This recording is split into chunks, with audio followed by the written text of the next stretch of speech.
And we are live. We are here to unpack UFC 294 at the weekend. Volkanovski versus, I'm going to go with Makhachev, but I've heard about 500 different pronunciations of it over this weekend. I am joined by my esteemed colleague, Stoomboy. Stoom, thank you for joining us. No, listen, always a pleasure. You've been competing today as well, so just absolutely delighted for you to join us. Thank you. Yeah. And looking, may I say, like half the size of the last time we did one of these. How much weight have you lost in total now? It's unreal. 26 kilos, so about what? Just over 4 stone. 3 months. So, yeah, feeling good, man. Feeling good. Mad. Congrats to you. And we are joined by the man who runs Scottish MMA, James Doolan. Thank you for joining us, James. How are you guys doing, all right? Really good, thanks. Did you enjoy the fights last night? It was a weird show, wasn't it? It was the official else fuck it up, I think. But I enjoy it overall. I think the last 2 fights obviously delivered. But the best thing is it's just on at our time, isn't it? So you can start watching it at 3 o'clock and we're done at 9. It was great. It was brilliant. We were supposed to be out with friends, and then we realised what time this was going to be on, and we cancelled and asked them just to come round. So we watched the fights at a normal time, and then they still didn't leave till 2:30 in the morning. So it was a good plan, but it didn't end up working out. But it is amazing to watch them at normal time, isn't it? Really good stuff. That Lively card as well. It's like the UK cards can be a wee bit weaker. Obviously, you're more interested just because it's the local guys on, but that time was really good. Yeah. I mean, it really was a proper pay-per-view card, and it almost could have fallen apart on fight week. Obviously, we had 2 short notice changes with the main event and the co-main, and for me, the card was as good, if not better. It's a shame both of the guys who were late replacements didn't have full camps. And I think everybody feels like the co-main is a shame that wasn't a 5-round fight. But to me, that's what makes MMA so exciting. And I totally understand people who don't take last minute fights. There's so much on the line, especially if you're the champ. Like, as well, somebody like Islam putting his belt on the line. Okay, he's been through a full camp, but he's accepting a new opponent. Like, for me, that's what makes people stick in my mind as my favourites and my greats, like the people who are prepared to take risks. And I don't know how you guys feel. Like, I totally understand coaches, for example, recommending their fighters not to take a short notice fight, but that's what makes people great to me. What do you think, James? I think you've nailed it there. The difference between the good fighters and the great ones is the great ones will take risks, and both those guys in Usman and Volkanovski, they were already great fighters before taking them. I think the short notice probably suited Usman better. I don't think it worked very well for Volkanovski. Obviously, it's easy to say that in hindsight, but it's professional fighters should be ready to go within, like, at our point in my guy time, like, opportunities will come. But two of the guys I've worked with that have ended up in the UFC, I've worked with 5 people in the UFC now, and 2 of them were short notice call-ups. Stevie Ray I think he was 14 days. He had to lose like 36 pounds, and Danny Henry had about 3.5 weeks. He actually fought with a broken foot. But if you're a pro fighter, you need to be ready for these opportunities. And then with those fights at the weekend, there's rumours that they got £1.5 million each for those fights for stepping in short notice. They might have actually got more than that. So there's obviously that incentive. But both those guys, their legacy's already cemented, Usman and Volkanovski. So it's win-win for them. If they lose, it's short notice. If they win, it's extraordinary. But it's what real fighters want to do. They want to fight. Yeah. Were you surprised in the post-fight presser? Like, Volkanovski was talking about how he didn't do it for the money and how he was kind of struggling with the mental side of inactivity. Do you think that was? I'm always concerned about fighters giving interviews and press conferences after they've been knocked out anyway. But were you surprised at that? And honestly, no. That's a side of the game a lot of people don't get to see. Mm. Fighters are very, very good liars. Like they tell lies for a living. If you think about it like that, you ask them their weight, they'll lie about their weight. You ask them if they're tired, they'll lie. No, I feel great. Are you hurt? Are you scared? They lie like they're professional liars in some respects. And he was just very, very open and honest. And that is a side of fighting that people don't get. They don't see it a lot. But it's there. I know for experience, I can name 5 or 6 very good pro level guys in our gym, and I've seen them break down in the gym, and it's stuff like related to not getting fights or stuff, just struggling with stuff like that. There's so much pressure on these guys. Yeah. And it looks like with Volkanovski, the fighting gives him a release. It probably helps him deal with everything. The way he talks about it, it's like, I'm not fighting for money, I just need to be active and stuff like that. But it was quite refreshing and honest to see it. It's not nice to watch. No. But that stuff is right there beneath the surface, and it's happening to all these pro fighters. Do you know what I mean? Yeah. It's not so great with social media and everything else, putting in your face and stuff like that. But it's definitely there.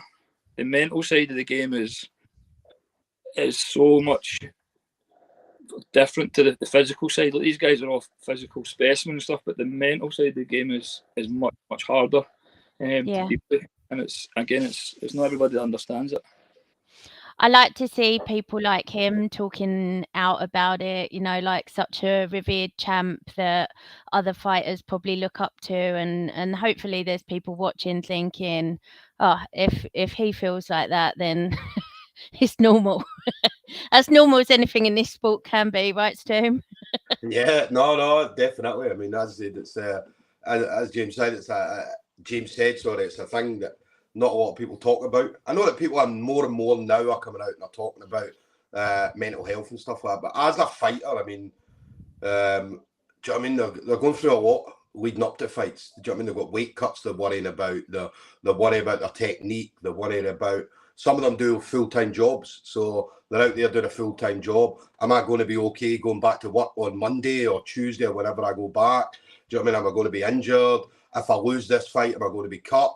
Do you know what I mean? So, and a lot more stuff that's going on. Do you know what I mean? So it can be difficult. Do you know what I mean? It can be very, very difficult. And to step in there with all this on your head, do you know what I mean? Do you know what I mean?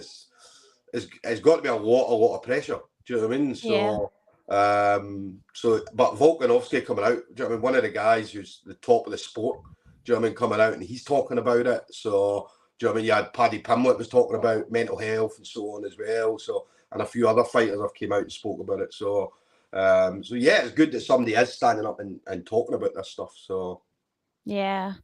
Do you think it would have gone any differently if he'd had a full camp? I think the fight would have been different. I'm not sure about the outcome. I don't know. I think I don't think Volkanovski expected that to happen. Do you know what I mean? I honestly don't think he expected that to happen. He expected the usual, he's going to take me down, hold me down, and do whatever, right? But I don't think he expected to get head kick, KO'd.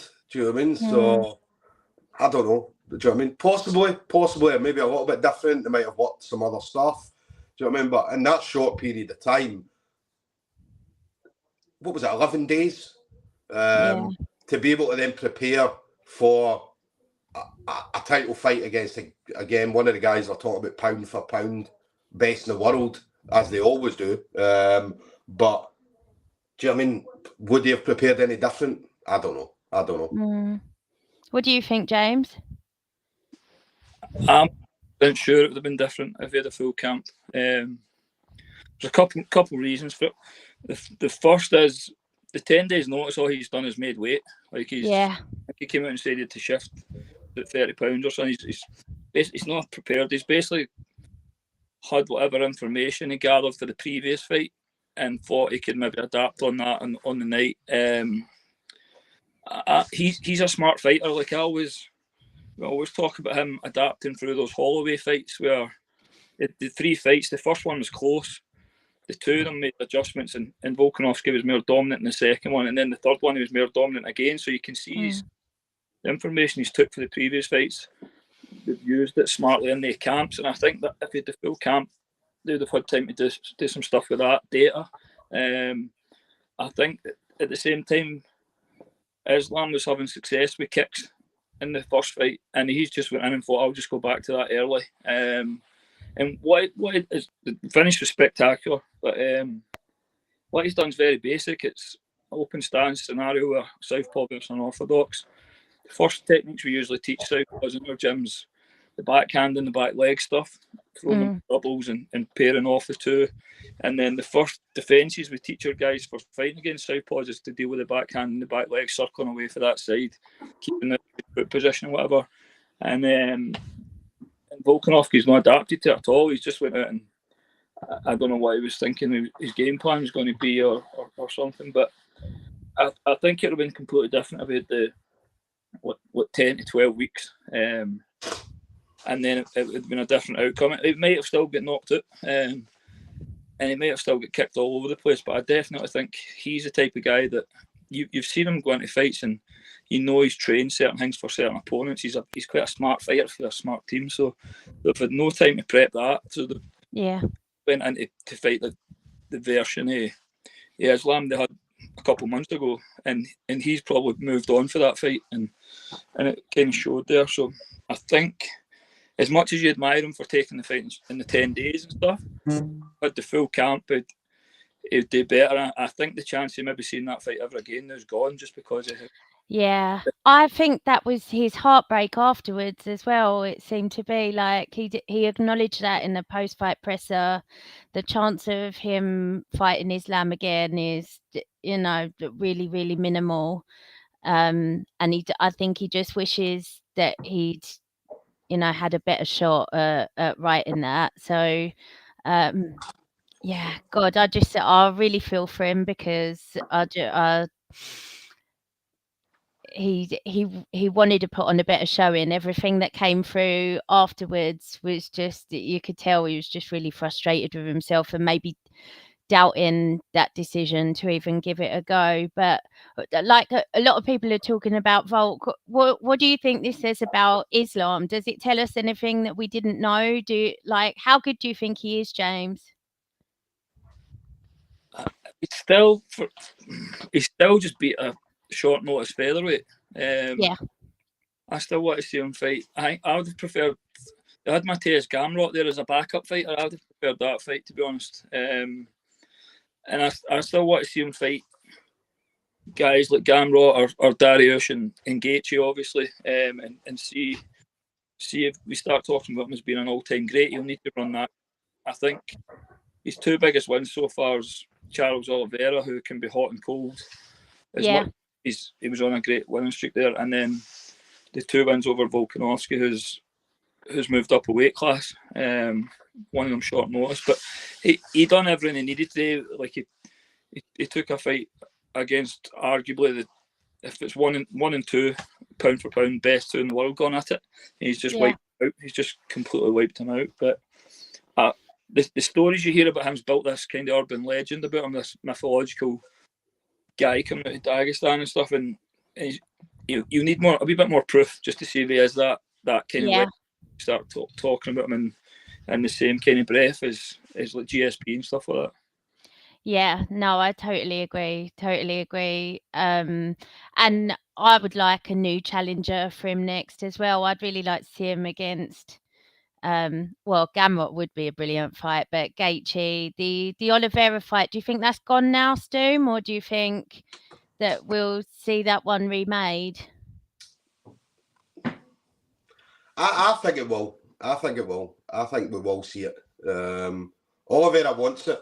Do you know what I mean? Of course he wants it. Do you know what I mean? So, but I think we will. I think I don't know if maybe Oliveira underestimated him a little bit in the first fight. So, I think we'll see it again. I think we will. And Peter wants to know, oh, sorry, I've got the wrong one there. Is he better than Khabib? I think it's too early to tell. He's more well-rounded. His striking's obviously far superior. I think the intensity could be in that horrible beating the shit out of you on the ground style's different for Islam's. I think he's more of a technical. He'll blanket you and take less risk on the ground, maybe more likely to sub you than speed, but he definitely he can't better striking. Like it's night and day. Yeah. And what about Volk? Does he fight in January? Does he fight Ilya in Jan? Will he be ready by then? The time frame for me is a problem with the knock. Like he can't spar for 90 days. You need to maybe look at in the majority of that camp with no sparring, pads, rest and stuff. Just be careful what he's doing, and then maybe try and spark, but load the end of his camp with sparring, which is always risky. He is at a level where he can probably do camps with less sparring and stuff. I don't know what the protocol is with sparring, but January might be a wee bit too quick for him, I think. That's what I was thinking, yeah. Especially because it is against a striker as well, not a wrestler. Like, if it was somebody who's grappling heavy, you can maybe think that that's what you can base your camp on and, like you said, do sparring towards the end. But I think for Ilya, like, he's going to want his range and his timing to be absolutely spot on. It'll need to be for him. So it might just. I think that is the fight. That is probably the best fight for him. I think it's a shame because the way, like you were saying about the mental issues with the press conference stuff, the way for him to get over that's going to be to fight. Everybody just dwells on the last fight. It's always the last fight, whether it's a win or a loss. So the only way he'll maybe get some of that baggage off his shoulders is to fight again. But he needs to be safe with it, and he can't just jump in and he gets pinged on the head and he goes unconscious with a shot that he would have took if he allows his brain to fucking settle back down. Yeah, and then all of a sudden, people who were talking about him in the GOAT conversation, he's coming off 3 losses, and people were having something to say about that. Like, we all know how fickle fight fans are. And then that affects your confidence as well. Once you have those close loss to Islam, then a devastating knockout, and then he goes into one and he's not took the right time to recover, and suddenly he's on the downward slide just because he's rushed it. Yeah, no, 100%. Anyway, let's move on to the next fight, which I thought this fight was absolutely incredible and didn't really go exactly how I thought it was going to go. I thought it would be 3 rounds like the first round, Hamzat Usman, and I'd honestly thought that Usman was going to get finished in this. What I want to know how you guys scored the fight first, James. What did you think? Did you watch it thinking like that? I had it 28-28. I gave him round 1 as a 10-8, and I gave Usman the round 2 and 3. I think David Letheby had it the same as me. He did, yeah. And then the other 2 judges somehow gave Usman a round 2, one of them gave him round 3, which I'm not quite sure how. So I had it 28-28 in a draw. What did you think, Stone? Yeah. Well, listen, I was like David Letheby. I remember his scorecard coming up, and then we were in the group chat, the UFC group chat, and there was a few people that mentioned about how could the judge score at 28-28. So, well, he's a fucking professional judge. And David Letheby, do you know what I mean? Don't get me wrong, he gets it wrong sometimes, right? But he's usually right most of the time. So, I'm the same. Do you know what I mean? That first round was definitely a 10-8. Do you know what I mean? And then Usman came back into it the next 2 rounds. Do you know what I mean? Striking was so much better. Do you know what I mean? So much better. And the only thing that Hamzat did really was take him down. So, I'd say it was very close, very, very close. I'd also scored it a draw, but I thought if anybody doesn't give it a 10-8, then Usman's gonna nudge it, because I gave him 2 and 3, and I thought his striking. I thought that he exposed a kind of, even though he didn't get the win, I think he's shown a blueprint to beating Khamzat, and I don't think Khamzat looks like the boogeyman that he's trying to portray and the media and everybody's building him as. Like, don't get me wrong, he's a scary dude, but there's definitely a pathway to beating him. What do you think, James? I think that started to kind of become transparent in the Gilbert Burns fight, to be honest. Yeah. I think, it just got highlighted more severely last night with Usman. I think he's very, very dangerous for that first round, like you've seen. I actually thought Khamzat would have stopped Usman. I picked him to stop him. I don't know if Usman's came in. Sometimes you send fighters into a fight to lose a round to win the fight. So you're going to go in and I'm just going to get him tired. I'm going to make him work. I'm going to not settle for a minute. I'm going to burn his arms out and do you know what I mean, and stuff like that. And I don't know if Usman's thought I'll do that and then I'll start bits, which is kind of what happened. But he's definitely exposed. I think the worry is when he moves up to the 5-round fights, he looks like tank. He looks like he's going to struggle because the difference in him between round 1 and round 2 is massive, and then round 3 is shooting for miles away. Done. But Usman wasn't even there by the time he got to where Usman was. Usman was away, and Usman's not a fast-footed guy. He's like bad knees. He's about 40-year-old.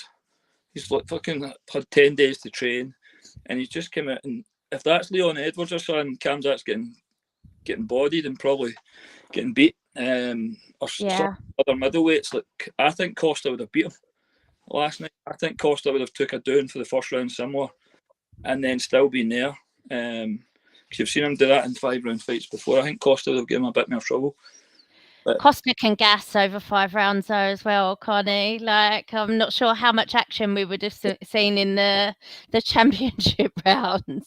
He'll slow down, but even if you think about some of his fights, he's still been in there fighting 5 rounds in, whereas Khamzat looks like that. He's going to have to address that.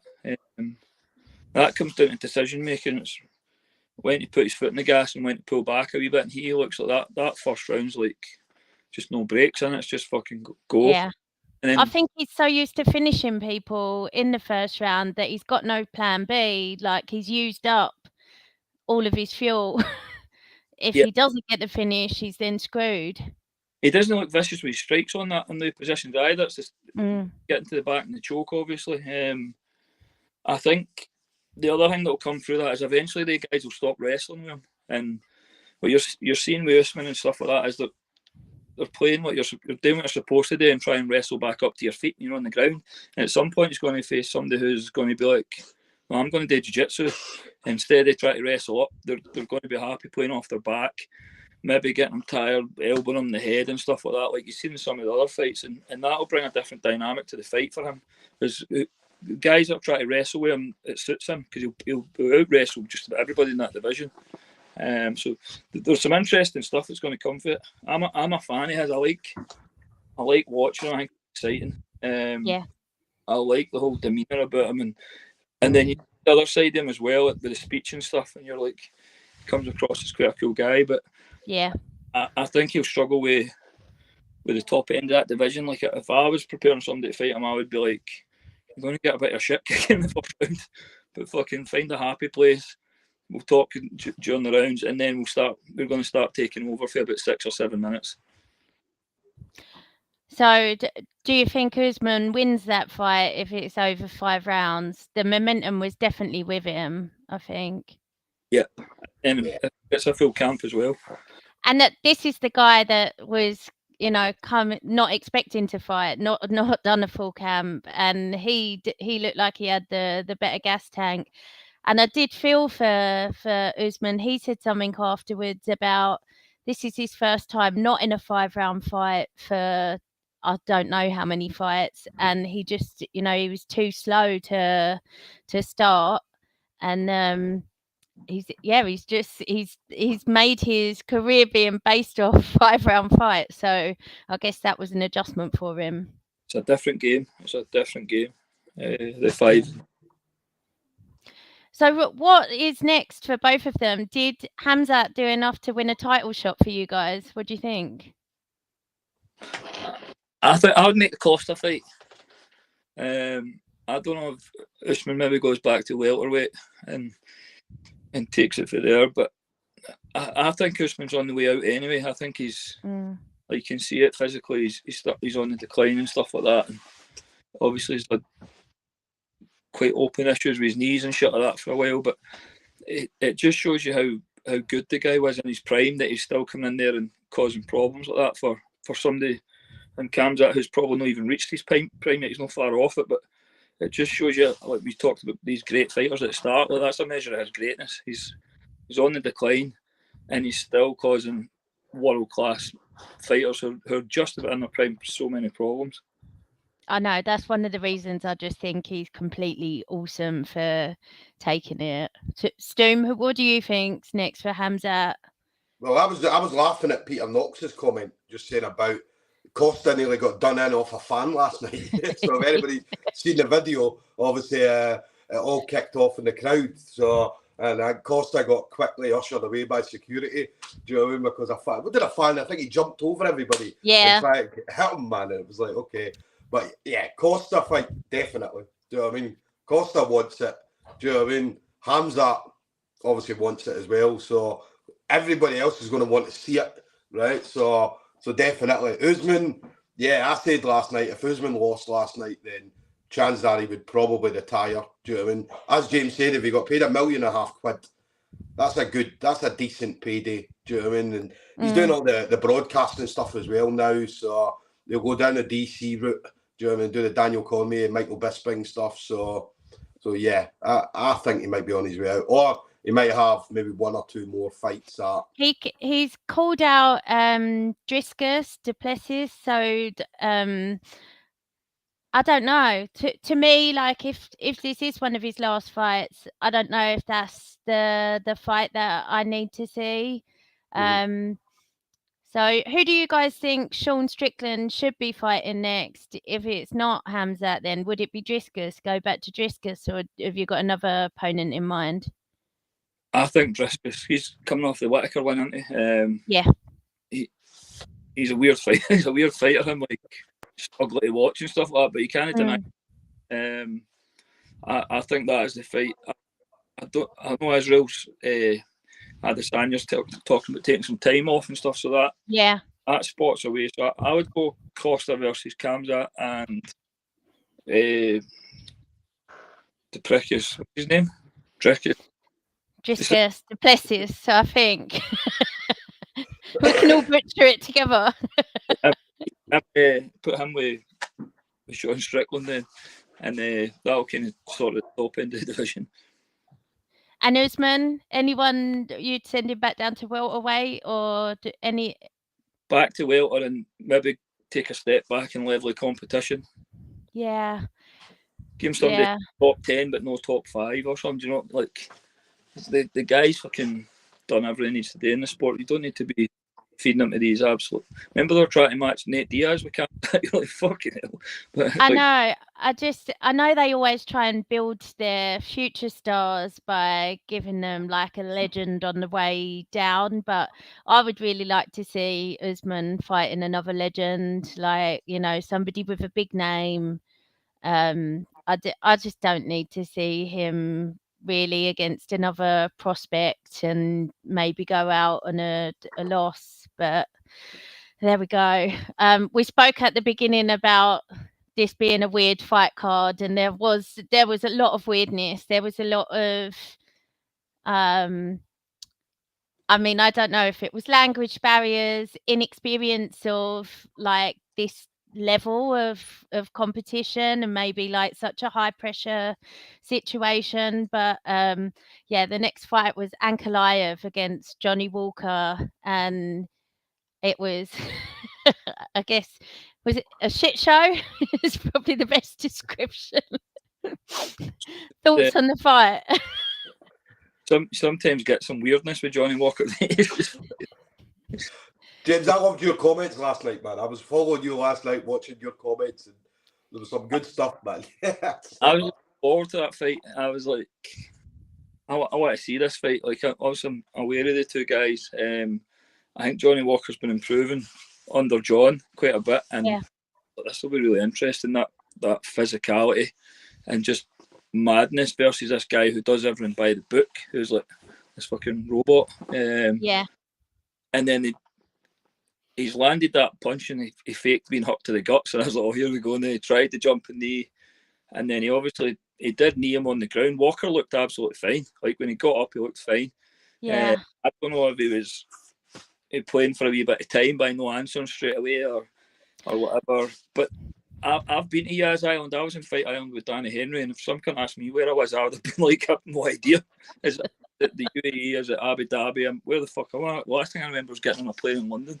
But he is a bit of a space cadet as well, Johnny Walker, isn't he? Like, if anybody was going to give me a weird answer to a question, I wouldn't be surprised if it was him. You shouldn't have asked him. He looked fine, but he's away with the fairies, man. He's just a. I met him when he lived up in Aberdeen for a bit here in Scotland, and I follow him on social. I think he's funny on social media, but he's fucking out there. He did post that stuff about the clouds. He's like, "The clouds don't fall on us," and if the day and John Kavanagh's posted on the side the day it's called rain, like, and just like he comes out of this shit, and you're like, too much time in these ones. Like, get a book in between training or walk a dog or something. You fucker. But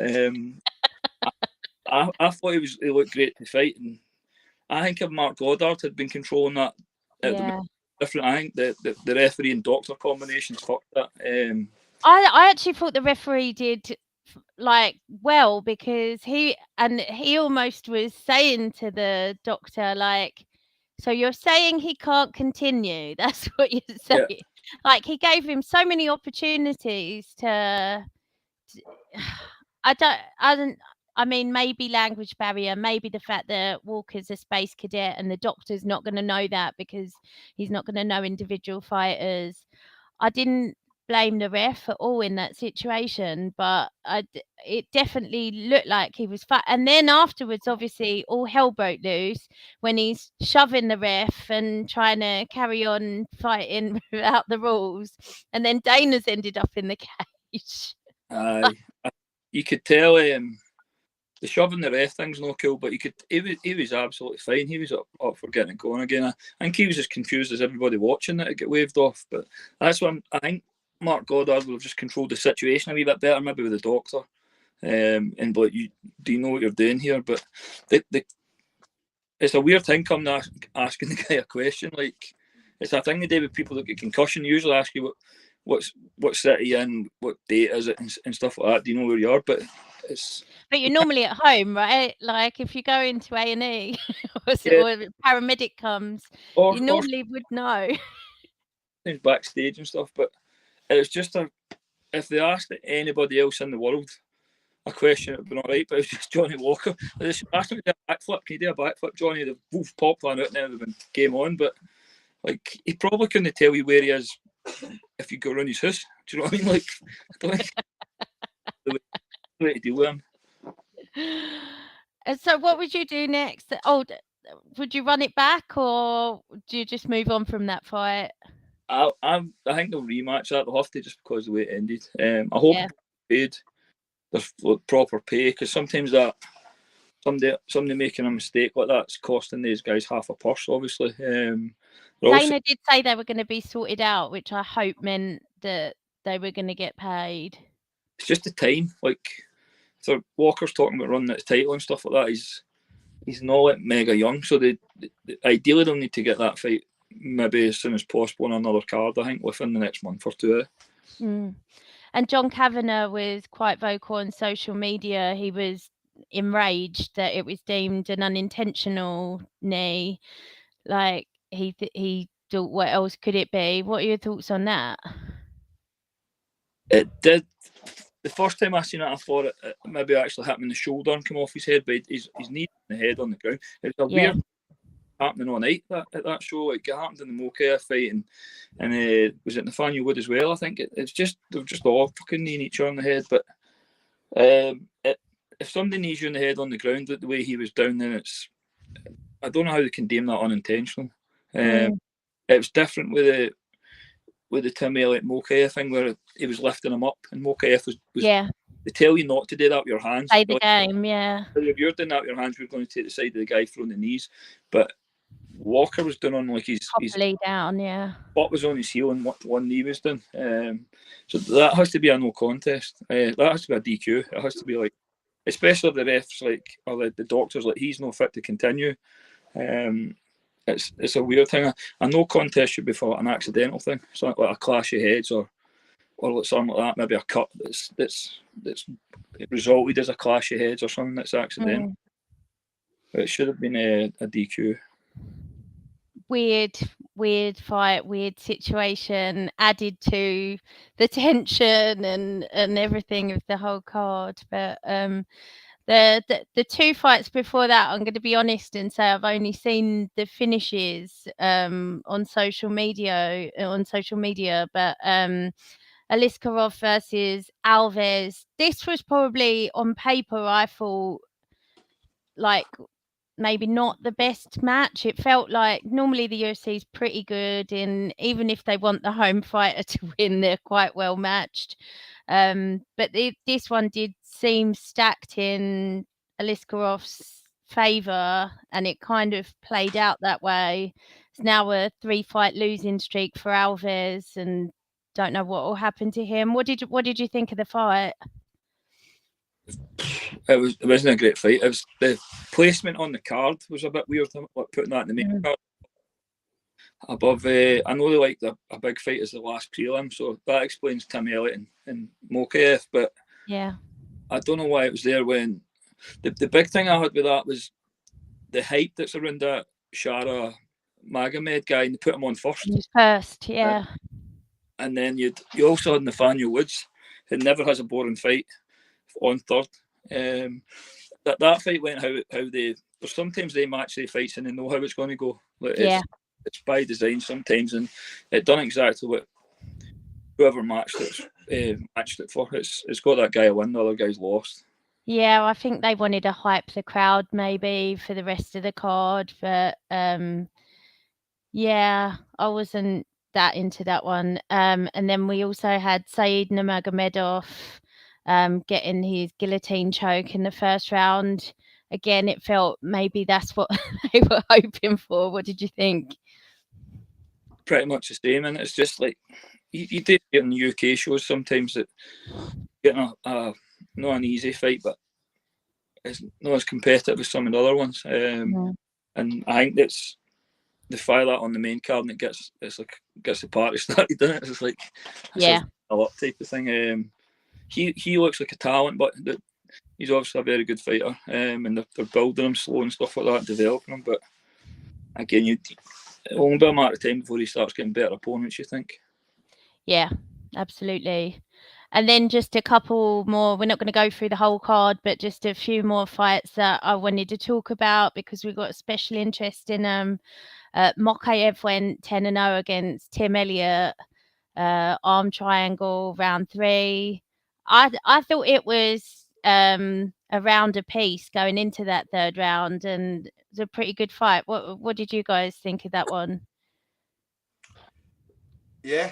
The thing that frustrates me with Makhachev, he puts himself, and I know he pulls it off all the time, but he puts himself in very bad positions to advance his, and he's done it time and time again, right? And one day he's going to get caught. Do you know what I mean? Well, he's now in the top 10, isn't he? So you think these are the people that you can't do that against. And we were at this comp today, BJJ 24/7, and I remember Mohammed Makhachev's 13, 14-year-old doing super fights against adult blue belts. Do you know what I mean? And going out and beating them because he was sponsored through BJJ 24/7, so he did all their comps. So obviously he built up his grappling through BJJ 24/7, and we were talking about him today. So, but yeah, I mean, Mo's got the potential to go very, very far. Do you know what I mean? And go all the way to the top. But as in now he's in the top 10, he can't be doing shit like that at all. Do you know what I mean? He can't be putting himself in horrible positions. Do you know what I mean? Because he's been nearly caught a couple of times, or quite a few times. So yeah, he just needs to tighten that. And I'm surprised he does it. I'm very surprised he does it because his grappling's at such a high level. He doesn't need to do that. Do you know what I mean? So, but that's the way he fights. But let's hope he doesn't do it going forward. It definitely makes it exciting, and Tim Elliott's an exciting fighter as well. What did you think of the fight, James? It's a big win for him. Yeah, Elliott's he's a legit guy, and big name. finishing him in that fashion as well. But it looks like there's still work to be done there. The kid's reckless, like you were saying, getting in these submissions and stuff. He's very, very hard to submit. There's a kid up here called Shea Montague, who's like a jiu-jitsu, but he actually submitted Muhammad at a competition. He tapped him early in the gi, and then Muhammad's like, "I'll see you later in no gi," and then he tapped him again in the no gi thing. But I messed him last night. I was like, "What the fuck did you tap him with?" Because every fight you see him in just now, he's in danger of getting subbed. Whether it's the last guy with the knee bar, I think it was, fucking destroyed his lip. Yeah. In that guillotine last night, you've seen him in triangles and stuff. He's very, very hard to submit.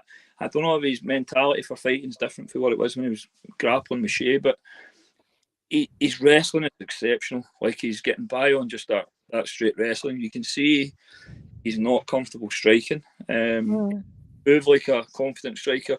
I'm sure he hits hard and stuff like that, but he doesn't look like a seasoned striker.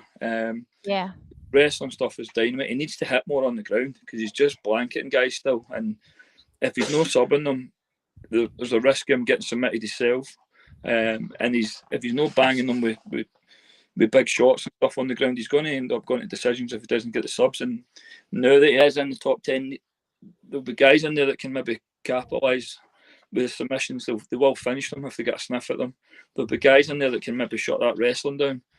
Then he's having striking fights with guys that'll cause him problems and stuff. You forget how young the kid is, but he's 23. He's fucking flying in the UFC, like, and he's just stopped the best guy they've asked him to fight. So whether he's one of the guys he's going to be entertaining to watch and then just pulling wins out, or whether he addresses that and changes his process and becomes a wee bit more sophisticated and a wee bit more dominant. Now it is like he's almost putting himself into 50-50 fights now, and just because he's well to win, he's athletic as shit as well. He's coming through it, but it was a big win, man. Tim Elliott's no slouch. He's shut down. He's a scrambly fighter, Tim Elliott, and IF shut him down. What made him lie there playing bottom guard because he couldn't get him moving. So it shows you how strong Makhachev's positioning and stuff is, but he needs just something else. But he's got so much time to develop. All that stuff should be coming. Yeah, the only thing I'm worried about is because he's always wanted to, and now he's been out with an injury for a little bit, like after the fight at UFC London up until this one, he's been desperate to beat John Jones's record for being the youngest champion. And I just don't want him to rush just for that record, because I think almost he could go individually up the top 10 and kind of get incrementally better. And I don't know, sometimes it's hard as well when you win, maybe to realise that you do need to work on stuff. Maybe it takes a loss to show you that you're not going to get away with it every time. But he is a talent. He is just like so likable when you hear him talking and stuff. He's just he's brilliant. But yeah, I think being now in the top 10 is going to be, I think, a lot trickier to pull out the bag what he has been pulling out the bag. Obviously, the top 10 are better than everyone that he's ever going to have faced before. But yeah, love to see him doing well, and that was a massive win for him. More weirdness in the Javid Basharat fight. There seemed to be, this was another no contest, illegal groin kick. One of the worst, I think probably the worst I've ever seen in the UFC. Like, I've seen some bad ones on local shows, but like, I think that's the worst one I've ever seen there. And there seems to be some back and forth on social media today. Basharat saying he didn't even make contact. The other guy's coach is saying you should see the colour and the size of his balls. Like, there's no way he didn't. You can't post pictures of that on social media, can you? You can't post the balls on social media, so We'll never know. What did you think watching from home? I haven't got any myself to have like an insider's opinion. Do you know what? See, when you watched it, they couldn't get a clear camera angle on it, so they didn't know exactly if it did, if it didn't. I know they kept going back and forward on the one video, and it looked like he didn't, right? So it looked like it didn't connect at all. But then the guy's reaction, and then he's backstage being sick, and then he's rushed to the hospital, and he's getting fucking scans and all that. So, yeah, I don't know. I don't know how bad it would have been, but the videos, the replays they showed didn't look bad at all. But then his reaction, do you know what I mean, said it all. So Yeah, I wouldn't want to argue. James, did you think it made contact? The camera angle's never caught it great again. It's one of the times you wish you had the camera above the cage looking in, which is it's cool watching fights for that kind of bird's eye view. But that guy was winning the fight. Why would he fake he'd been kicked in the balls if he's winning? Like, he looked comfortable. I didn't think he was winning. I thought Basharat was winning. I You thought had them Henry winning the fight.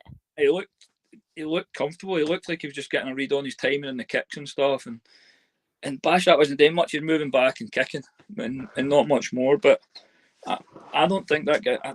It's hard to say, but I don't imagine that this will sound weird. But the fact that he's with Josh Barnett, I'm like, there's no way that guy's going to pull out a fight with Josh Barnett as his head coach. Like he's just not that type of coach that would work with a fighter like that.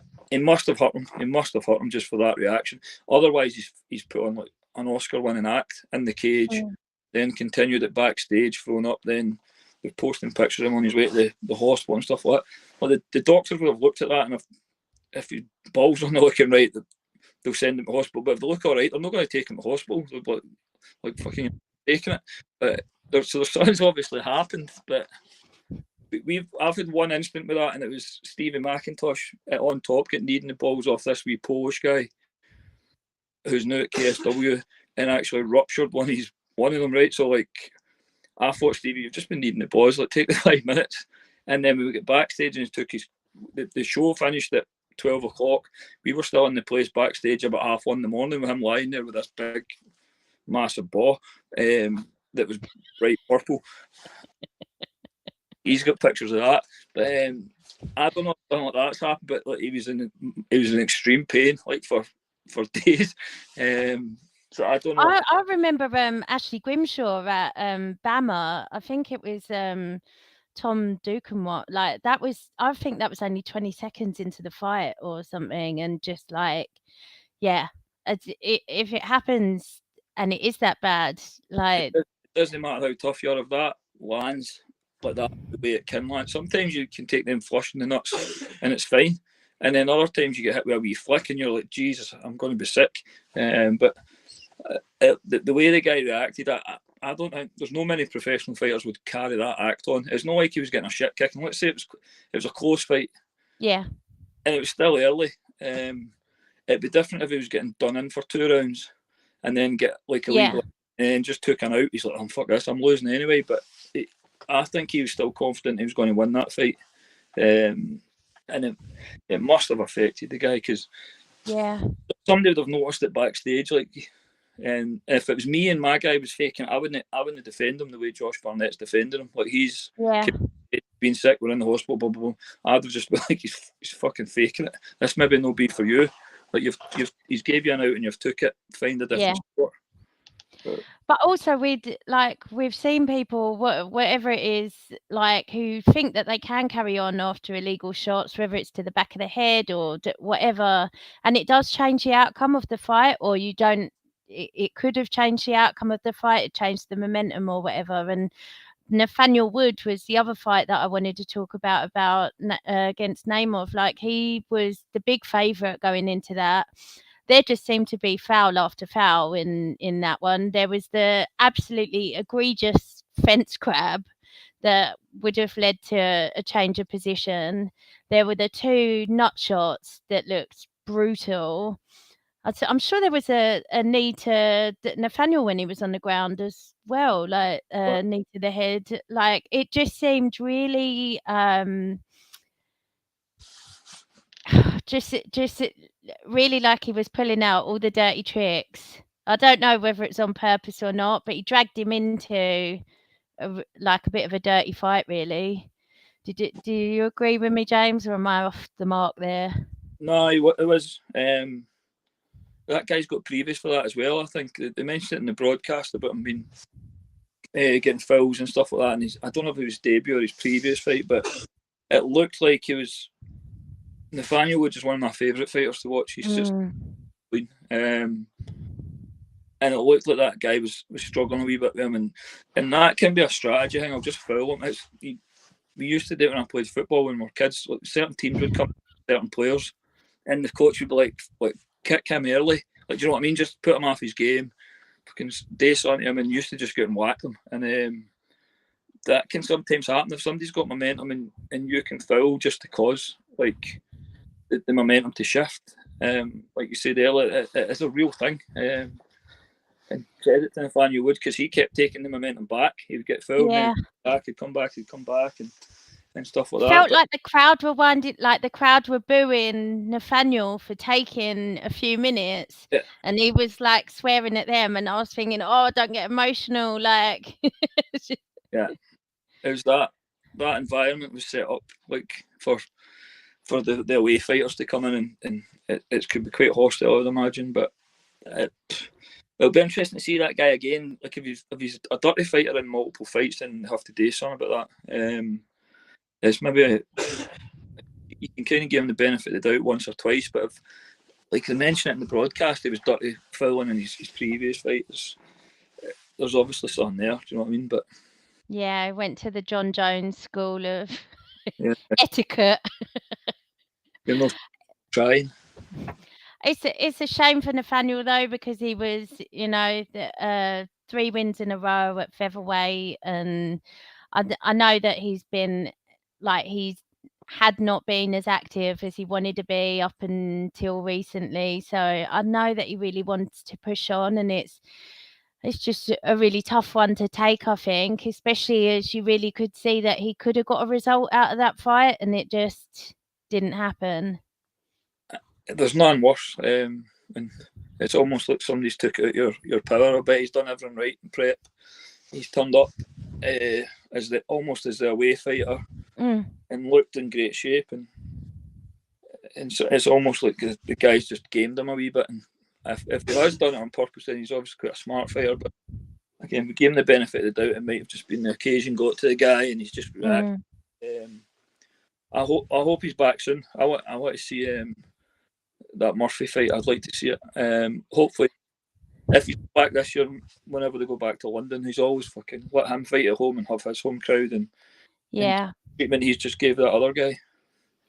Yeah, I think he did post and said that he's going to take a bit of time off. But if the next fight is March, I don't know if the card is going to be in London or whether it'll be somewhere else. But if it's in the UK, I really want to see the fight with Lerone. I think they are two awesome featherweights, and both got quite exciting styles.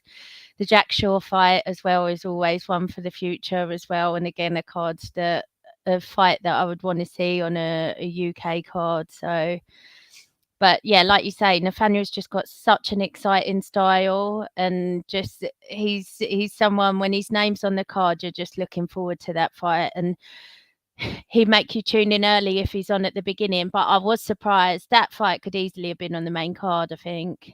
I would have opened the main card with that one, I think. Because you know what you're getting with him. He's never in a boring fight. He's not capable of having boring fights. No, which sometimes I wish he was. I feel like he takes years off my life sometimes. I think his dad wants him to have boring fights as well. I've seen his dad a few times talk about him, but it's just the way the kid is, isn't it? Yeah, absolutely. It's the thing I love most, and the thing I worry about the most when I'm in there, when he's in there.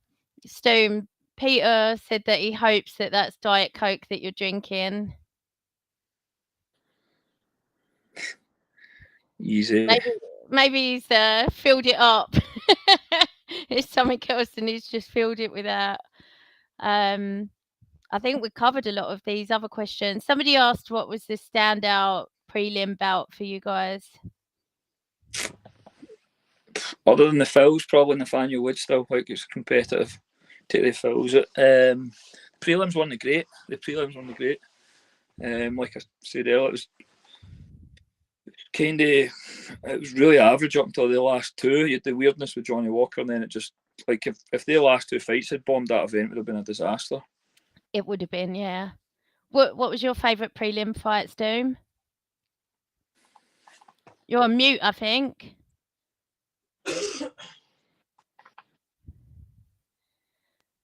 Still can't hear you. Can't hear you. Mine was the Makhachev fight anyway, just because of the name value and the caliber of opponent. Good fight. We'll come back to you, Stoom, on another question. It's the first time I've seen Stoom speechless. Do you think Khamzat beat Strickland? We talked about whether he deserved the shot, but do you think if they do make it, that... Nah. No, right now. I think he probably beats him up for a round and a bit and then gets tired, and Strickland doesn't get tired. So, no, right now. I don't think he would take that fight right now either if he's smart. No, it's yeah, again, personally, I think Strickland beats him. Sean can wrestle, just never likes to use it. And after the first, Sean just out-volumes Khamzat and wins 49-46, in my opinion. That's really specific. I like it. Yeah. Stoom, can you hear me okay? Oh, I can hear you now. Yeah, what was your favourite prelim? Mohamed Makhachev, definitely. I mean, I did enjoy that. Nathaniel was a great fight, really, really good fight. Obviously, just a lot of shit went on in that fight. So, but the Mohamed and Tim fight was a good fight to watch. Really, really good fight to watch. And then Frankie said that the doctor in the Walker fight was the same one who said it wasn't a kick in the balls. I did find that a strange comment. Like the doctor could go into the cage and tell you that you hadn't been kicked in the balls. You're good. Yeah. Because the doctor's obviously seen, I don't know, he's seen a replay or he's seen something that didn't look like it. But for the doctor to be telling you that never happened, then come on, weird. man. Yeah. But that goes back to the thing, like James was saying, a lot of fighters are liars. So a lot of fighters, some fighters are going to look for an out and be like, yeah, this happened.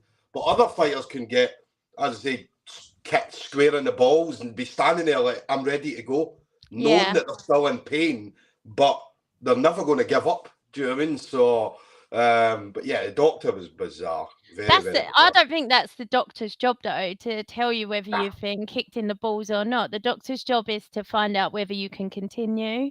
And if that's tests or that's asking you or whatever, that's his job, not not to establish where you got hit. Peter said I was too drunk to remember the fights, which is actually fake news. Yeah, definitely. She wasn't drunk at all. It definitely was not drunk. And then we've got James, I wanted to ask you about, we've got Paul Craig is headlining in just a few weeks now, right? 18th, is it, of November? Yeah, so it's 4 weeks yesterday, I think it is. Oh my God, how exciting. In Vegas. Is it at the Apex or the T-Mobile? It is at the Apex. So first Scottish guy to main event, 5 rounds. The card's a bit shite, to be honest.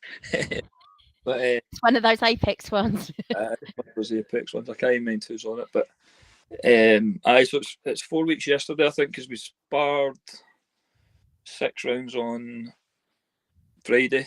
He's going to spar 6 rounds on Wednesday, 6 on Friday, and then we're dropping the sparring right down to 4 for a week, and then he's done.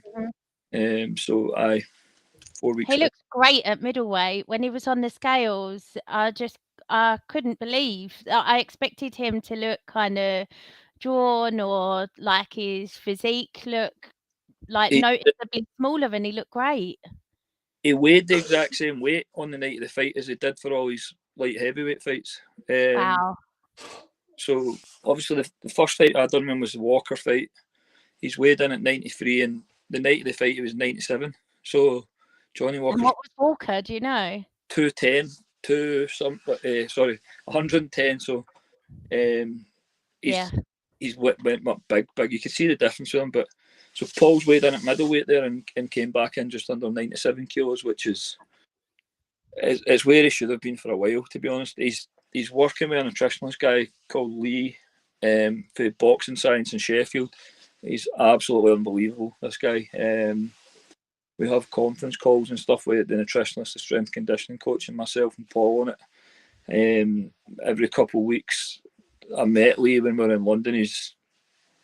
I get obsessed with guys that do their job really, really well. I hate people that do their job half-assed or terrible. And this guy, the same as Adam, Paul's strength conditioning coach, they're just like top of the tree at what they do. They're phenomenal at what they do. And you can see it with Paul. Like, it's just the pieces are starting to align with him a wee bit now. So it's a hard fight. Brendan Allen's very good. He's a very kind of modern style MMA fighter. He's probably going to be a wee bit faster than Paul and stuff. Paul's definitely going to be bigger. Again, for the first time probably in his whole career, because the last guy, Munoz, was quite big at the weight as well. For a middleweight, there wasn't much of a size difference, but I think Brendan's 6 foot to Paul 6'4". We've got a bit of reach on him and stuff like that, so it'll be an interesting fight. His striking looks like it's just improved so much, and it's quite rare for somebody that far on in their career to suddenly like come on leaps and bounds like that. It's testament to his hard work. He's not been taught to strike right. He's just not been taught the ABCs. And it's also testament to how little ego he's got and how open-minded he is. The fact that he'll let me fucking walk him round about a mat, just keep his feet right for an hour. It'll bore the shit out of you. Step by that foot moves first. Don't let your feet come together when you go back. Your lead leg never comes off the mat. Your rear leg never gets straight. Just tiny wee things. Never take more than 2 steps back in a straight line, pivot it, and just repetitive. He must fucking hear my voice in his head in his sleep. But he does it without questioning it. He knows, and now he's starting to see it in sparring and in fights and stuff. And it's just he's never been taught it for day one. It's scary to think what he would have done if we had like a proper striking coach early, a proper or MMA coach putting everything together for him. And he's definitely got something in him with the jiu-jitsu aside, where he's been in the fights taking absolute beatings, and he'll not quit. And I think when you put all that stuff together, it's you can do good things. Yeah, I wonder how much, like, even more he could have achieved if he'd dropped to middleweight and come to you a while back. But he's still achieved a massive amount anyway, and I think we're all really, really looking forward to seeing him on this card, and we wish him all the very best of skill, and we're all 100% behind him. Just really, really looking forward to that one. I was going to say as well, that's a testament to James's coaching as well. Do you know what I mean? Do you know what I mean? Obviously, the fighter, do you know what I mean? You could show, do you know what I mean? The fighter could go in and they're the one that does the fight, but obviously the coach is the one that gets them ready to go in and do it. Do you know what I mean? And I always put comments up about James saying, do you know what I mean? James is, like, obviously everybody knows who James is. Do you know what I mean? Very, very underrated as a coach. Do you know what I mean? So, and do you know, when I say it all the time, do you know what I mean? Like, look at all you need to do is go into a higher level on any day when you've got the fighters in, not the classes, the fighter classes, right? Because obviously, look, anybody that's ever been over a higher level and seen the difference between just a normal class and the time when all your best amateurs and your pros and all that are in, and just seeing what these guys are doing, plus them going out there and Do you know what I mean? Fighting at the top levels, UFC, PFL, Bellator, Cage Warriors. Do you know what I mean? Yeah, I mean, there's no better coach in the game at the moment than James. How much do I eat for that? That's right. I'll cut that as a wee advert. But no, it's true. I mean, look at some of the guys that are coming through it. Do you know what I mean? The guys that are, not just the guys that are coming through, the guys that are at the top of the game at the moment. Do you know what I mean? The top of their game. And all these young guys that are coming through. Do you know what I mean? Stephen Clancy. Fuck, this boy is an absolute savage. Do you know what I mean? And obviously, big brother Sean, obviously just signed Cage Warriors. We're going to see him shortly. So, he was out, got his win. We're going to see where he's going to go next. So, do you know what I mean? And I know that obviously Peter came up with a comment there as well. So, we did. You maybe already know the date for Cage Warriors Scotland, James. Is that too soon for Sean to get a title shot? The date hasn't been set. As far as for what I've been told, it's the first quarter of the year, but I know that. I think Sean has to go on Newcastle, and Newcastle's full. I think he's told Ian Dean that he'll fight at welter or middleweight at short notice if anything comes up on any of the cards. He's in the gym all the time, the kid. So it might be a wee bit too soon for him. He'll be fighting on the Scotland show, 100%. Yeah. I know he's. Well, I'm sure it's one of the reasons that they've decided to come back up. I think they're excited by him. Like, it takes a lot for Ian and Graham to get excited, I think. But you've got this 20-year-old kid who's just went in, and that fight wasn't competitive at Cage Warriors with the older guy. He's obviously more experienced, but they can see what Sean's got. Like, they're not Ian Dean eye. Like, for you only have to look at the guys that are getting to the UFC and developing, but they can see what's happening with Sean. He's also, especially like in Glasgow, kind of Paisley area, he'll shift tickets. He's a popular kid. He's not like the big talker like Paddy and Molly, and he's not got that type of personality.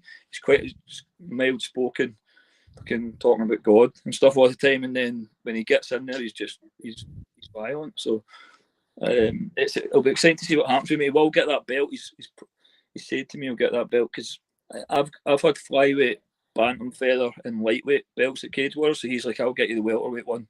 Don't worry. Oh, I love that. And he wants it within his first 5 fights as well. He was wanting to try and beat.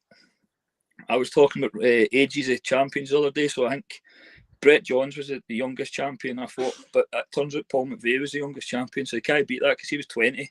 Yeah. John's 21 next month. He could have maybe beat Brett and Paddy's. I think Brett was 21 and 6 months and Paddy's 21 and 9 months. So Sean's like, I'll fucking beat them. But I was like, you better get really busy then. But it doesn't matter because McVeigh's already fucking beat him. Yeah. But he's definitely someone who could be a double champ as well, isn't he? Well, that was the thing that came up as well. If you saw that post, James, where who was the youngest double champ in Cage Warriors? So, because if I can't get the youngest champ, I'll get the youngest double champ. Do you know what I mean? So I think Paul McVeigh done that at 22 because he kept the bantamweight title for 20. And there's some arguments about whether he was a double champion, but he vacated it on the same night. It was a night of champions show. So Paul dropped to bantamweight that night and fought for the bantamweight title before the featherweight title get won by Danny Batten.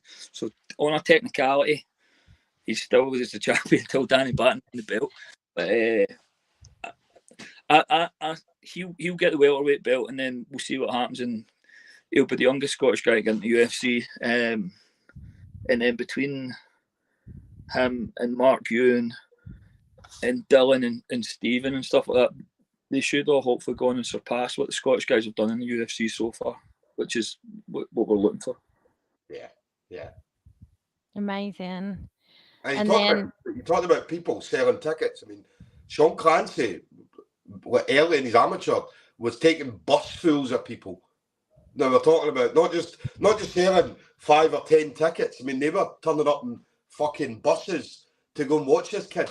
Do you know what I mean? Stoom, like when I spoke to Graham Boylan, probably a couple of years ago now, maybe more, I asked about Cage Warriors going back to Scotland for you guys, because everybody always had been bringing it up, and he just said that it was empty the last time there was a Cage Warriors show up there, and he wasn't going to do it again until he was confident that it would sell out. So yeah. This is a guy with an exciting fight style that people want to watch on telly, but equally he's going to put bums on seats in his hometown. So definitely, I think he's part of the reason that they're ready to go back up. Yeah. But Stu Peter said that James now needs to train you for your fight, but you haven't got long to go, have you? 2 weeks, yeah, 2 weeks. So this all started. We were at an event back at the end of June, and we were sitting at a table. I remember that Paul was there, Paul Craig, and Bungie, Ross Cooper, and all that. Darren Clark. There was a load of people at the table. We were talking. Do you know how long to get somebody in a cage realistically? And we were saying probably, do you know good training from an absolute novice. You can maybe do it in 6 months, right? As long as they put in the time, the effort, and all that kind of stuff. And then one guy at the table was saying, I don't believe that. I mean, Stum, you couldn't do it because you're too old. So then 2 days later, I was in the grip house, training MMA. Do you know what I mean? I'd already messaged Steve Harris, that does Goliath, and said, look, put me on the show. When's the next show? And he's like, November. I says, right. Do you know what I mean? Let's do it. Do you know what I mean? So obviously I started training. Do you know what I mean? My boy, he's just back from obviously an injury. He had an operation on his ankle, so he's now moving about. I know he's going to be coming back to you soon, James. So, but he's been coming in, and we've been doing some sparring rounds. We can't really do much takedown stuff, but I'm doing that in jits anyway. No, because obviously his ankle. But in regards to movement and so on, do you know what I mean? He's been punching the shit out of me. Do you know what I mean? So, which is exactly what I want, exactly what I need. Do you know what I mean? So he's punching the shit out of me the way James has showed him how to do it. Do you know what I mean? So, although I'm not getting it directly from James, I've got one of James's students kicking my ass every time we're in the gym. So we're going to do. We've got 2 weeks. So next week coming, we're just going to be doing a lot of sparring, and do you know what I mean? It's like 3-3-minute rounds, obviously amateur rules. So we're going in and we're maybe doing, like, I don't know, 10 rounds. Do you know what I mean? 10 3-minute rounds. And we're just keeping going and keeping the momentum going. But it's been good. It's been really, really good. Obviously, I trained a bit at the grip house. I've been over at Submission Factory. Obviously, doing some stuff over there. We're going to go over there on Sunday again. And then the final week, we'll just kind of taper it down. I want to kind of, it's not till the 5th of November, which is a Sunday. Do you know what I mean? So ideally, I'd want to, I don't know, maybe Thursday, kind of maybe slow everything down. But no, I'm feeling good. Weight's good. As I said, I'm only, after today, I was about 2 kilos, but obviously we came home, had something to eat. So I'm about 3 kilos away with 2 weeks to go, which is nothing. So not the rate that you're shedding it. Yeah, nothing at all. Yeah, and Peter wants to know if you've got a message for your opponent. See you in November the 5th, buddy. Do you know what I mean? So I'm already said this, man. I'm gonna. Do you know what I mean? Like, the one thing I do is I do try and hype everything up. Do you know what I mean? So the next 2 weeks for Tyler's not going to be a very good 2 weeks, unfortunately. So yeah, so see what happens tomorrow. Expect fireworks. Yes, expect fireworks, definitely. But it's going to be good. It's going to be good. Do you know what I mean? People have been giving me updates on the boy. Do you know what I mean? I've been getting videos sent and stuff like that. But do you know what? I'm not interested in what he's going to do. Do you know what I mean? All I'm interested in what I'm going to do. So, and I've got so much, and I've said this so many times, I've got so much respect for anybody that steps in the cage. Do you know what I mean? And that's why I said when I did this at the very beginning, I want to do this properly, right? I want to do it. I don't want to go in there and half-ass it and just turn up. Do you know what I mean? Because that's not what I want to do. And I said when when Harris said, "Okay, what do you want? Do you want somebody your own age? Do you want this? Do you want that?" And I'm like, "Mate, I don't care who it is." Do you know what I mean? It's like nobody's. I don't want to go in there and have a fucking Adam Wallace or some guy I'm going to run through. Do you know what I mean? So that's why. Well, Adam Wallace was mentioned at first, right? And then obviously, apparently, I called him a joker. So then he fucking blocked me. He's like, "I don't want to fight you." Do you know what I mean? I'm looking at bigger and better things. Yeah, good luck, mate. Do you know what I mean? So, turn up first. Yeah. But that's why he came up and Harris said to me, "What age are you? 46? I've got this guy, 23-year-old. Do you want him?" So, fuck yeah, let's do it. And he said, "Well, good, because I've already accepted it, because I knew what you would say." So, but as I say, I'm not worried about what he's going to do. He needs to worry about what he's going to do. I'll worry about what I'm going to do. So I just know I'm feeling good. I'm in a good place, and yeah, we'll see what happens. I'm either going to get my ass kicked, do you know what I mean, or I'm going to kick his ass. So it's going to be one of the way. It's going to be fun either way. I remember them saying to me before my fight, like, "You're going to destroy her. What you're going to do?" I was like, "I've got no idea. I've never been in a fight before, and I don't know. She's never been in a fight before. I've absolutely no idea what's going to go on." Yeah. Doesn't really matter though. The condition you got yourself into for this fight and all the training you've been doing, like, that's worth its weight in gold. The result is kind of irrelevant, even though it'll be you with the W, of course. Oh, yeah. But you know what, it's kind of irrelevant. Well, the worst thing that can happen, because I said I would only do this once, but then obviously, it's like anybody that's probably done it once. Do you know what I mean? You go out there and you do what you're going to do, you get a win, and then the guy in the ring asks you what you're going to do next, and you're like, "Fuck, here we retire." Go. Do you know what I mean? So, put my gloves down. One and done. Yeah. Do I take that 1-0 in typology, or do I keep going? Do you know what I mean? So just retire undefeated, Stu.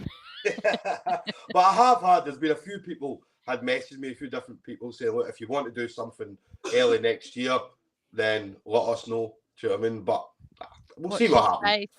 Do you know what I mean? I'm not going to be a UFC champion. I could be the oldest UFC champion.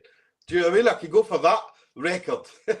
So I need to hook up with James, though. I definitely need to hook up with James for that shit. Do you know what I mean? For sure. Get on this card in 4 weeks.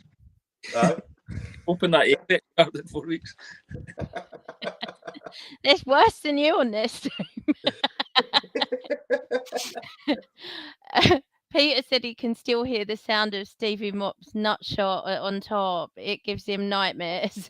I want to know why Peter Knox is dreaming about Stevie McIntosh's nuts. He's a good looking Stevie McIntosh. And then Peter said that Adam Wallace could take you, Stu. Fuck, yeah. Of course he could, Peter. Do you know what I mean? Of course he could. Do you know what I mean? Like, I don't know what would his car was working that day. Well, that's the thing. What would his excuse be? Do you know what I mean? Like, I don't know, man. He's fucking. Do you know what I mean? You'd need to come up with some absolute belter of an excuse to not turn up against a guy who has never had a fight before. Do you know what I mean? And you've had, I don't know, 3 or 4 fights where he's actually turned up for, and 47 fights that he's not turned up for. Do you know what I mean? So he would be a laughing stock, man. I can put, yeah. Just anyway. Well, thank you guys for talking through 294. I think overall I enjoyed the card in the end. There was definitely times on the prelims I was thinking, not too sure where this is going, but overall I thought it was a really good card and really enjoyed chatting to you about it tonight. Any final words or thoughts from you guys? Best of luck in the fights, Stu. I think if more of you guys had fights, I know some of you trained, but I think if more of you, I know you've fought as well, dude, but I think if more of the MMA media actually had fights, it would be a good thing. Definitely get a different perspective of the sport once you've been in there on firework night. Yeah. I agree, man. I talked about an MMA UK MMA team. Peter Knox. Well, Peter Knox. We'll get Peter against Adam Wallace. Neither one of the two of them will turn up. So, But Katie Pierre's the only MMA media guy that turns up to nothing. Do you know what I mean? Absolutely nothing. Katie, how many times have you met him? I haven't met him. I came all the way to Glasgow to meet him, and he didn't turn up. Yeah. From Essex. Adam Wallace have never been seen together. But nah, I appreciate the words, James. I do appreciate the words. As I said, obviously, all the best for your boys. Do you know what I mean? I said TJ will be back hopefully soon. Paul. Yeah, so it's going to be. I mean, you're building fucking absolute amazing talent over there. Do you know what I mean? I don't know, man. It seems like everybody's coming through. Everybody's coming through at a higher level. Do you know what I mean? And it's brilliant to see. So good to see. Do you know what I mean? And you're talking about some of the best. Do you know what I mean? Sean Clancy was the fucking best. What, welterweight? Was it welterweight and middleweight? Or he was ranked number 1 at middleweight. But we've been doing this for the last couple. So Mark Ewan started. He was ranked number 1 at lightweight as an amateur before turning pro. Sean's done it at middle. Lorenzo's now done it at lightweight. Yeah. And Coonley got to number 2, I think, and he's going to turn pro soon as well. So we've got a wee system going there with that stuff. The thing as well, Katie, right now, one of the guys we talked about obviously Paul Craig's improvement since going over to James. Lorenzo Parenti, his improvement since going to higher level under James as well. Lorenzo was always good, right? But since he went to James and higher level, this boy is unbelievable. Do you know what I mean? Unbelievable. And just the improvements in every single part of his game. Not just because, you know, as a fighter, you go in and maybe improve on one thing or a couple of things. Do you know what I mean? Yeah. Whereas Lorenzo's all-round game now is unbelievable. And he's going to be one to watch definitely coming through. Certainly when he goes into these pros and stuff like that. So, and these are all young kids, man. They're all fucking young kids, every one of them. So I'm excited. I'm excited to watch all of them develop. Yeah. Amazing. Right. Well, best of skill to you both then for Paul Craig's fight, James, and for your fight, Stoom.